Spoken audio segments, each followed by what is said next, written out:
Employee R student என்ன data வேணா நீங்க ஆட் பண்ணிக்கலாம். ஓகேவா? சோ அதுக்கு வேல்யூஸ் நான் இன்சர்ட் பண்ணிட்டேன். மொத்தம் 4 வேல்யூஸ் இன்சர்ட் பண்ணிருக்காங்க. என்னென்ன இருக்கு அதுல அப்படின்னா எம்ப்ளாயி ஐடி கண்டிப்பா அது என்ன ஆக கூடாது, எம்ப்ளாயி ஐடி கண்டிப்பா என்ன ஆக கூடாது, அது நம்ம என்ன செட் பண்ணணும், yes first name last name and salary. இவ்வளவுதான் என்னோட டேட்டாபேஸ்ல இருக்கு. ஓகேவா? இதுல இருந்து நான் என்னென்ன ஃபங்க்ஷன் அப்ளை பண்ண போறேன்னு பார்க்கலாமா? எஸ். சோ இங்க நம்ம ரவுண்ட் ஆஃப் ஃபங்க்ஷன் அப்ளை பண்றனால நம்ம salary கொடுக்கும்போது என்னவா கொடுக்கணும், என்னவா கொடுக்கணும், டெசிமல் நம்பர்ஸ்ல கொடுக்கணும். ஓகேவா? இப்பதான் சொன்னா நம்ம queries ஏத்த மாதிரி நீ வேல்யூஸ் இன்சர்ட் பண்ணணும். இல்லனா என்ன ஆகும் அப்படினா நீ query கொடுக்கும்போது தான் யோசிப்பா, ஐயோ இது கொடுக்கல எதுக்கு நீ ஃபர்ஸ்ட்ல இருந்து வேல்யூ இன்சர்ட் பண்ற மாதிரி இருக்கும். ரெண்டு வேலை பண்ணாத. சோ வேல்யூஸ் இன்சர்ட் பண்ணும்போதே நம்ம queryக்கு என்னன்னா தேவைன்னு யோசிச்சு பாரு. ரவுண்ட் ஆஃப் மெத்தட் வேணுமா, அப்போ என்னோட salary பாயிண்ட்ல இருக்கணும், டெசிமல்ல இருக்கணும். அப்ப நீ salary கொடுக்கும்போதே டெசிமல்ல கொடு. ஓகேவா? எஸ். சோ டெசிமல் வேல்யூஸ்ல தான் எல்லாமே கொடுத்திருக்கேன். ஏன்னா என்னோட கண்டிஷனை மீட் பண்றதுக்காக. Okay? So round off salary 1 யாரோட salary, யாரோட salary எடுத்து ரவுண்ட் ஆஃப் பண்ணனும்,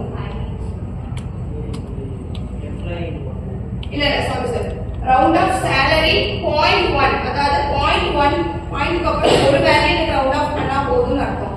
ஓகேவா? So select round off salary comma index. பாயிண்ட்க்கு அப்புறம் ஃபர்ஸ்ட் இண்டெக்ஸ் மட்டும் எனக்கு ரவுண்ட் ஆஃப் பண்ணா போதும்னு அர்த்தம். எஸ். as rounded salary என்ன நேம் செட் பண்ணிட்டேன் இருக்கு, rounded salary. next ABS that is absolute salary as absolute salary. exact salary என்னவா இருந்துச்சு அது என்ன ரவுண்ட் ஆயிருக்கு, ரவுண்ட் ஆஃப் ஆயிருக்கு. ஓகேவா? Yes. So round off salary first நீங்க கொடுத்தது என்னவா இருந்தது, இந்த வேல்யூல 60,000.75 இருந்தது. அது என்னவா ரவுண்ட் ஆஃப் ஆயிருக்குமா, 60,000.7. ஓகேவா? சப்போஸ் இங்க 76 இருந்தா என்ன ஆயிருக்கும், 0.78 இருந்தா என்ன ஆயிருக்கும், ரவுண்ட் ஆஃப் என்ன ஆயிருக்கும், வெரி குட். எஸ். 5 அப்புறம் போனாலே என்ன ஆகும், ஒரு வேல்யூ இண்டெக்ஸ் ஆட் ஆகுமா, இங்க தெரியுல பாயிண்ட் ஆஃப் வேல்யூ 60,000.78 இருந்தா இந்த 8 இங்க எக்ஸ்ட்ராவா ஒன்னு ஆட் ஆகும், 60,000.8 ன்னு ஆகுங்க. சோ இங்க 5 இருக்கறனால 7 நேர் அவுட் ஆஃப் பண்ணிருக்காங்க. எஸ். நெக்ஸ்ட் போலாமா, நெக்ஸ்ட் ஃபங்க்ஷன். ஓகேவா?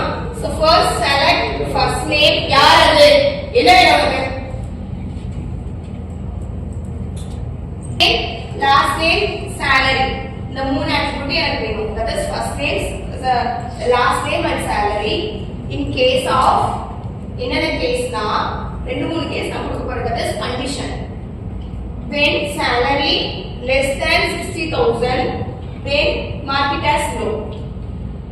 யாருக்கெல்லாம் salary 60,000 விட கம்மியா இருக்கோ அவங்களுக்கு லோன் எனக்கு செட் பண்ணணும். ஓகேவா? இந்த இடத்துல salary category. ஓகேவா? actually மிஸ் ஆயிருக்கு. salary category நான் செட் பண்ணிருக்கேன். அந்த இடத்துல எனக்கு லோன் வந்து ஃபிக்ஸ் ஆகும். ஒரு கண்டிஷன். செகண்ட் கண்டிஷன் சொல்லுங்க பார்க்கலாம். when salary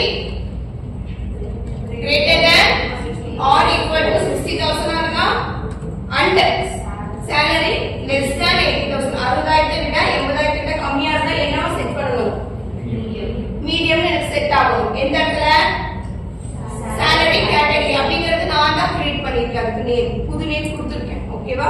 next else. இதுல எந்த கண்டிஷனுமே இல்ல அப்படின்னா, ரெண்டு கண்டிஷன் எதுவுமே மீட் பண்ணல அப்படின்னா அதுக்கு ஹைன்னு கொடுக்கணும். 80,000 விட 1 ரூபாய் அதிகமா இருந்தாலும் என்ன ஆகும், ஹைன்னு செட் பண்ணணும். நான் செட் பண்ணிருக்கேன். ஓகேவா? as salary category அப்படிங்கிறது நான் கொடுத்தேன் from the table employees. Yes. கரெக்ட்டா மீட் ஆயிட்டா? 50,000 விட கம்மியா, ஐ மீன் 60,000 விட கம்மியா லோ, 60,000 60,000 விட அதிகத்துக்கு மீடியம், 80,000 விட அதிகத்துக்கு ஹை. எஸ். இதுதான் using case. Yes, case conditions. ஓகேவா? பண்ற அப்படினா அப்படி salary எப்படி கொடுக்கணும் அதுவும் நீ மைண்ட்ல வச்சுக்கணுமா. salary பாயிண்ட்ல கொடுக்கிறது மட்டும் இல்ல, இந்த கண்டிஷனை மீட் பண்ணணும். நீ இந்த இடத்துல சும்மா 15 30 போட்டு வச்சினா அப்படியே ஒரே மாதிரி டிஸ்ப்ளே ஆகும். அப்ப நீ salary வேரியா கொடுக்கணும். ஒன்னு 60,000க்கு மேல 2, 60,000 விட கம்மி 2, 80,000 விட 1,00,000 1,20,000 ஒரு 2. அந்த மாதிரி தான் நீ salary கொடுக்கணும். அப்பதான் என்ன ஆகும், இந்த கண்டிஷன் மீட் ஆகும். கரெக்டா? எஸ் இல்லனா திருப்பி நீ ஃபர்ஸ்ட்ல இருந்து வேல்யூ இன்சர்ட்